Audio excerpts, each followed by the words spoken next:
I'm Logan Crawford, and right now on Spotlight, we dive into a story of love, faith, and resilience with Brenda Helton, author of a wonderful book. It's called If It Hadn't Been for Grace. This heartfelt novel follows the life of Grace Santangelo, a young woman whose marriage to an Italian immigrant is filled with challenges, faith, and ultimately God's grace. Through illness, family struggles, and personal growth, Grace's story is a testament to the power of prayer and divine intervention.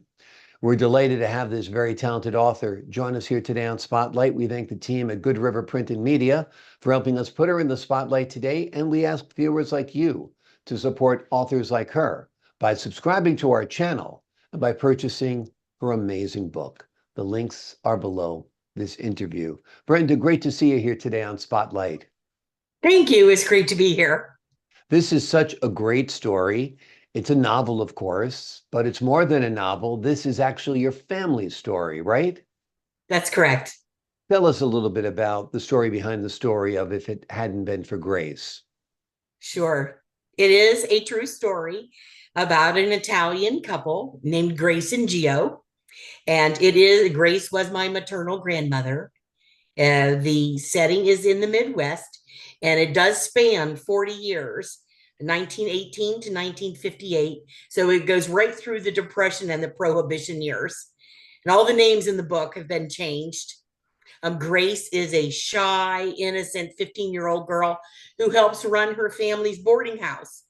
And then one afternoon, Gio, who's a bold, charismatic, handsome Italian immigrant, comes to rent a room.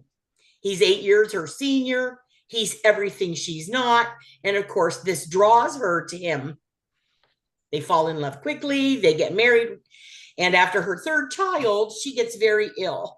And even though she's ill, she gives birth to 2 more children, and this really escalates her illness.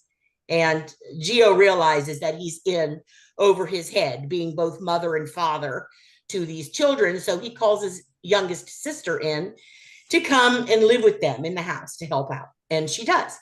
And she brings faith to the family, but she also brings betrayal. So unexpectedly, while the sister-in-law is living there at the house, Grace gets pregnant with a 6th child. And this unexpected news causes a domino effect of twists and turns, like attempted abortion, bitterness, sacrifice, family indiscretions, emotional abuse, and all that just spirals out of control. She does have the baby, and she names him Junior. But after his birth, combined with a severe car accident, she finally becomes bedridden. She's physically ill, but she's mentally alert. And she knows that she can't be the mother that she needs to be for all of these children playing downstairs in her home. And she realizes that they're sacrificing their childhood to take care of her, their invalid mother. So she can't do much. She's bedridden, but she can pray. So secluded up in her bedroom, she calls out each of her children by name, praying that God's grace would cover them all the days of her life, because that's all she can do. And when the little baby is 9, when Junior is 9, then Grace dies, and Gio quickly remarries. And when he remarries this new woman, of course, their freedom as newlyweds is nil because they have a 9-year-old to raise. And so the boy grows up with a burden that he's rejected, and he's confused, and he feels like he's a burden because they make him feel that way. So a decision is made then that he has to go attend a boarding school in another state. And that's where he meets a lovely young lady with a lovely, loving family. And the book ends then at his wedding, where he openly gives God the glory for his mother's prayers. And the book does have an epilogue, which gives a glimpse into the adult lives of all of the 6 children then, showing that Grace's prayers were in fact answered in spite of it all. So that's pretty much it. Oh, wonderful. That's some great storytelling right there. And now telling us the encapsulated or the Reader's Digest version of the story. So this is a story that your mom knew and told you about? Tell us a little bit about the folklore that goes along with this, about Grace and Geo, and that Grace and Geo were her parents, right? That's correct. Yeah. And I never got to meet Grace. She died shortly after my mother got married. And so I never got to meet her. So all of my life, I have heard stories about her, not just from my mom, but from my aunts and uncles. And I have heard over and over again, this story needs to be told. She was so silenced by Geo. He was so dominant and he was so controlling. She was so silent. She was always on the back burner. She was so invisible. And so I just felt so compelled to be her voice and to tell her story. And so that really was a big reason why I wanted to write the book. I wanted to be Grace's voice posthumously, yes, but I wanted to be her voice. And so I interviewed my aunts and uncles, the ones that were living. Four of them were living out of the six. And I went to their homes and I interviewed them and I taped their interviews. And I wasn't able to write the book right away. That was in 2010. But I was in the middle of my master's degree and I had three teenage girls at home and I was working full time and there was no way I had any time to do any of that. So I put it on the back burner until I retired. And then I finally wrote the book and it was published last year. Easy. I mean, did you ever meet Gio? Yes, he was alive when I was a young girl. And he we would vacation oftentimes close to his home. And, he was my grandfather. And I also met the woman that he remarried. She was alive as well. And so Gio and Grace had a troubled relationship, would you say? Describe their relationship to me. I wouldn't say it was troubled. I would say it was more challenging because of her illness. He really had to be mother and father for many of the years of the children growing up. So I think it put limits on their relationship and, their communication and all. But, they were husband and wife and they were committed to each other until death do you part. Yeah. How old was your mom when her mother passed? She would have been 18. 18 years old. That's a young age to lose your mom, and a very difficult Yes. age to lose your mom, actually. Yes. It was a difficult house to grow up in with the sister-in-law coming in to help raise the children, made it very difficult. My mom was eager to get out of the home. She was not sad at 18 years old to leave the home. Where was home at that point? In northern Ohio. Northern Ohio. Amazing, amazing. And what was it like interviewing your relatives about the relationship and the family? It was very interesting. Yeah. My mother, of course, I knew most of the stories. I was interviewing her basically to get it on tape. Mm-hmm. One of my uncles, one of my older uncles, was quite the historian. And he told me all the history parts of the book were my uncle's voice. Because he was older, he remembered, more of the history part of the going through the Depression. They never felt like they were going through the Depression as a family because my grandfather was an amazing businessman and he found ways to make money and do things to make the family never hurt. In fact, they reached out to the community and helped the community during the Depression. So when I interviewed my older uncle, he was a great help to put all the historical pieces of the book together. My youngest uncle was so many years younger than his older sisters and brothers. He was the unexpected sixth pregnancy. He added a totally different twist to the story. In fact, when he read my book, his comment was, "You told me the story of my family that I didn't know," because he was so much younger. He didn't live those years. And so through my interviewing of my aunts and uncles, he found out a lot about his childhood and his family. Absolutely. Yeah, the youngest doesn't really know the family history like the older kids do. So true. Um, it's just they're not there to witness a lot of it. Your parents are very distracted by the time they're getting the little one through the house. And so it's nice that he got to share in his family's history through your great work. The boarding house impacts the story and the relationships as well. Tell us about how that affected things. Well, the boarding house was the primary moneymaker for my maternal grandmother's family. And they had three boarders at a time. And when my grandfather came, he was coming right from Italy. And so he was the Italian immigrant in the boarding house, and not so welcomed by all the others. But he was so bold and charismatic, and he was just so not afraid of anything or anybody. And he was just so bold that he just went on with life. And he, fell in love with Grace, this innocent little girl, and because she was only 15. He And was living in the boarding house and met Grace and they fell in love.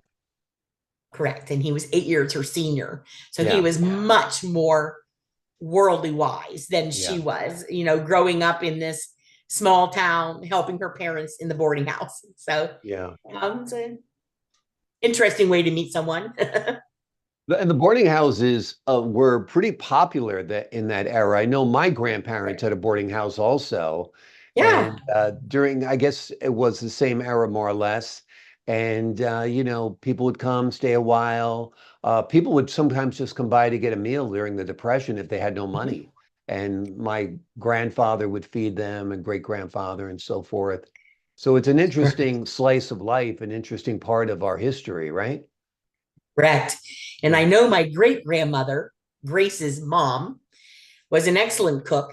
And I know that they all sat together at the boarding house when it was dinner time. All the boarders came down into the dining room. They all ate together like a family. Yeah. And she ran it like a well-oiled machine. In fact, in It's a Wonderful Life, they live in a boarding house, as a matter of fact. Oh, Yeah, yeah. In fact, George goes to rent a room from his mother at one point. So it's that same kind of era when, people were of very limited means. right. And to get extra money was a great way. If they could tap that resources in the house, they would do it. And people needed the affordable accommodations as well. So when Grace started being very sick, her sister came to live with the family. Her sister-in-law, Her my sister-in-law. right, my Okay. grandfather's youngest sister came to live in the home to take care of the children and to do all the housework because she wasn't able to iron anymore, which was a big thing back then, and they had a garden. And so she wasn't able to garden anymore. And they had a, a wine, the grape vineyard, and they had an orchard with different fruit trees. So there was a lot to do on the land that they lived on. So, it was a lot of work. It wasn't just the children, but it was, it was all of the farmland that they lived on. And so Geo thought it would be smart to bring in his sister. Mm. And so that's what he did. And then to make money for the Depression, he not to tell all of the book here, but he took the front corner of this farmland and he made a one-stop area for the community. It was a gas station. It was an oil change area. Mm. It was a car wash. It was an ice machine. And it was a restaurant where they would all make food at the farm home, walk it down to the corner and sell spaghetti sauce and sandwiches. And that's how they got through the Depression. They That sounds like gave a back. great business. I wish Yeah, something like that existed in my neighborhood now, yeah, exactly. without a doubt. Having the sister-in-law there must have been tough on the couple in some ways. I mean, it's nice to have her help, but then again, who wants her sister-in-law living with them, right? And that's exactly right. It was very intrusive, and Grace was put on the back burner a lot. Again, invisible, because the sister-in-law, Gio's sister, was just as bold as he was. Mm. And so she took over, Yeah, but justifiably so. She was there to help. right. So she helped, but she helped so much that she marginalized Grace. Yeah, And yeah, so once again, she was the mother to these 6 children and invisible. yeah, And so that caused a lot of trouble as well. yeah. Like I said, who wants to live with their sister-in-law? Not me. Exactly. And I love my sister-in-law. I just don't want her in my house. Exactly. I mean, Exactly. living here, she can come and visit in holidays and all that stuff. I don't want to get me in trouble Understood. or you in trouble. Exactly. Let me ask you this. What role did faith play in the family and in the relationship? Mm. It played a big part when the family had no faith. When the sister-in-law came to live in the home, she introduced faith. Gio saw something in her initially, and he wanted it, and he noticed the difference. Um, she helped make some of the food for the gas station down at the corner on their land that's made the dinners. He saw something, as he had to work closely with her, obviously, and he saw something different in her, and he just watched from afar. And then one day he asked her, you know I don't understand your reactions, and I don't understand your attitude. And so she had a chance to tell him about her faith, and he liked it, and he thought, I want that. And so she told him what to do. She said, you need to read your Bible. It's an old book. It's not just an old book, but it's eternal. Read your Bible and find a good church that you can connect with. So he did. So he went to one church, hated it. Went to another church, hated it. Went to a third church and loved it. And then, one by one, he brought his children. Not Grace, but he brought his children. He brought his oldest son, who I was not able to interview because he had passed away. And he he loved it. And then he brought his daughter, and the daughter connected in. And then Grace, and one by one, and before you know it, the whole family was going to church. He bought Bibles for all of them. It was a wonderful experience. And then, of course, because it was the Depression and people didn't have a lot of gas money and all of that, and they lived out pretty far in the farmland, they started having church in their house. And so they did that for a while. And yeah, so it all started from the sister-in-law coming to live there, but betrayal ended up happening. So, and they'll have to read the book to I was understand going what to that say, well, is. that's the most intriguing part. When you say betrayal, we're like, how were people betrayed? We want to know about it. But you're right. Let's save it for the book because that's a very, very intriguing part of the story. Um, Talk about, if you would, God's grace in shaping events of the story and the characters' lives and the people's lives. Oh, okay. Well, grace, first of all, people would need to understand what grace is. So, grace is when God gives us good things that we don't deserve. That's what grace is. It's different than mercy, it's different than blessings.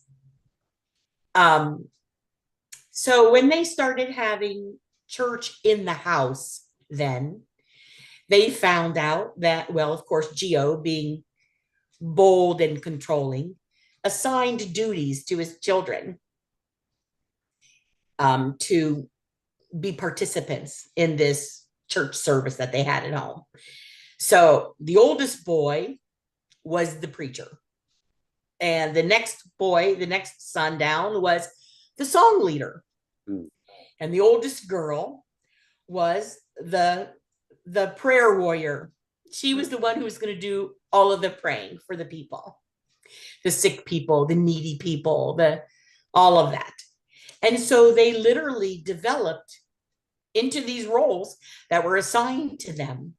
They literally researched and they dug into Bible verses and they became quite good at what they did. And those older children, the preacher, the song leader, the prayer warrior sister, showed by example to the younger children God's grace, God's mercy, God's blessings. And they literally all joined in. And they would set up chairs and, 40 people from the neighborhood, from the community would come. And they just had, a wonderful time. Amazing. That's such an intriguing part of the story as well. Let's talk a little bit about Gio's cultural background and being an Italian immigrant. Did he face prejudice in that era? Was it an obstacle to him? Tell us a little bit about that. I think he was just so bold that he didn't care. He was an extremely hard worker, a workaholic, bricklayer, Italian bricklayer. If he was,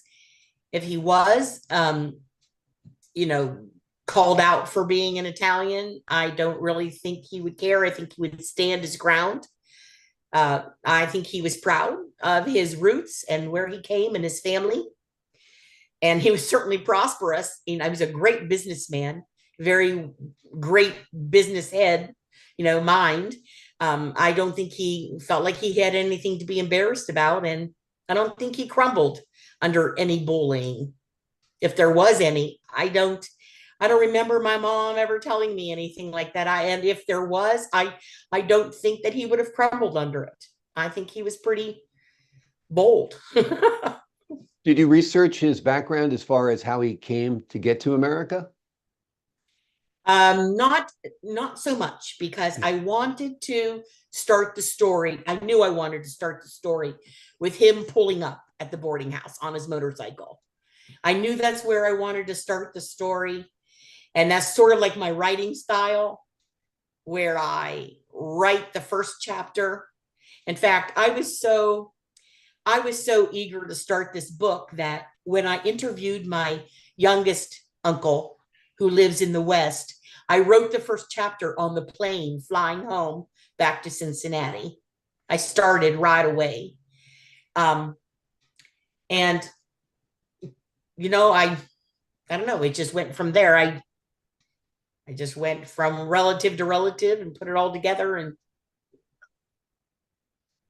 yeah, it's amazing. The stories of all of our families in many ways would probably be very intriguing. There's always this one or that one in the family was infamous or famous for that. So I think this will spark others to have interest in their families and their history, know where they came from. It'll help you know where you're going a little bit. Tell us what you think the appeal to readers will be for this book. Well, I think the appeal will be to have a grandmother or a mother pray, the value of the grandma or the mother's prayers more than the father. There's value in those prayers, and that God's grace can cover you in the most awful of situations, in the most dysfunctional kind of families, in areas that you think and you feel that you're really stuck. God's grace can cover you. It's sufficient, and that's the story I really want to get out there. I want to get Grace's voice out there. I want people to know how important it is to to pray and to dig into that old book, get that old book out, dust it off, because it's the oldest book of all times on the bookshelves, you know. Exactly. And you say the family didn't have much religion until Geo witnessed the power of it. And has now that filtered through the family? I'd imagine all of you guys are people of faith now, right? Yes. And in the epilogue of the book, uh, when Grace was praying from her bed that God's grace would cover her children all the days of their lives, that's exactly what did happen. All six of those children married Christian people and, had children, raised them with faith. And in fact, we just had a cousin reunion, and it was of that side of the family. And it was wonderful to see. It was over a weekend, and we rented a big chalet in Tennessee. And on the Sunday that we were there, we went down into the theater room of the chalet, and we all had church together. Wonderful. And we were coming from all different states in the United States, literally north, south, east, and west. And we all came together in Tennessee. And it was so wonderful to almost honor our mothers and fathers, of these six children coming together. There's 15 first cousins and their spouses, of course. And some of them weren't able to make it, but the majority of them did. And it was wonderful to come together and to, to share and just worship together. It was wonderful. Now you're the wonderful keeper experience. of the history, which is wonderful as well. Yeah. In I every don't know. family, there's one sister or brother or aunt or uncle or somebody who knows the history of the family. Nobody knows it better than you now. And Oh, hopefully they all buy your book, or you gave them a book at the reunion, because certainly they have vested interest in the contents. That's for sure. Amazing. Have you envisioned this as a film? It's very cinematic when you see Geo going to the boarding house looking for a place to stay as an opening scene. Have you envisioned it as a movie, perhaps? I have. I envisioned it as a movie way back when my mother would tell us the stories. Hmm. Everybody that was sat around and listened to my mom's stories would say, "This sounds like a movie. Yeah. This is the craziest family that turned out so great. Wow, this just sounds just like a movie." And yes, and as I wrote it, I felt that way from the first chapter all the way through. And I wrote the book in according to the homes that they lived in, not necessarily chapter one, chapter two, but I wrote it in the homes by the homes that they lived in. And yeah, and it is 92,000 words. It has six children in this family. It is, spans 4 decades. It is a lot of information, and I really think it could be a TV series. It covers a lot of information. Yep. It's an epic tale. Absolutely. And it's all true, fictionalized here and there to protect the Right. innocent. And it's a terrific story. It's called If It Hadn't Been for Grace. It is a heartfelt novel that follows the life of Grace Santangelo, a young woman whose marriage to an Italian immigrant named Gio is filled with challenges, faith, and ultimately God's grace. Through illness, family struggles, and personal growth, Grace's story is a testament to the power of prayer and divine intervention. You will love this story. You will recognize your own family in this family, and it'll get you curious about your own family as well. Maybe you'll want to do what Brenda did, which is start interviewing some of those aunts and uncles, grandpas and stuff. They've got some stories to tell, that's for sure. Brenda, thank you so much for joining us here today on Spotlight. You're welcome. It has been wonderful meeting you. It's been great meeting you as well, talking with you, hearing your stories. To the folks at home, I'm Logan Crawford, thanking you for your time, this time until next time on Spotlight.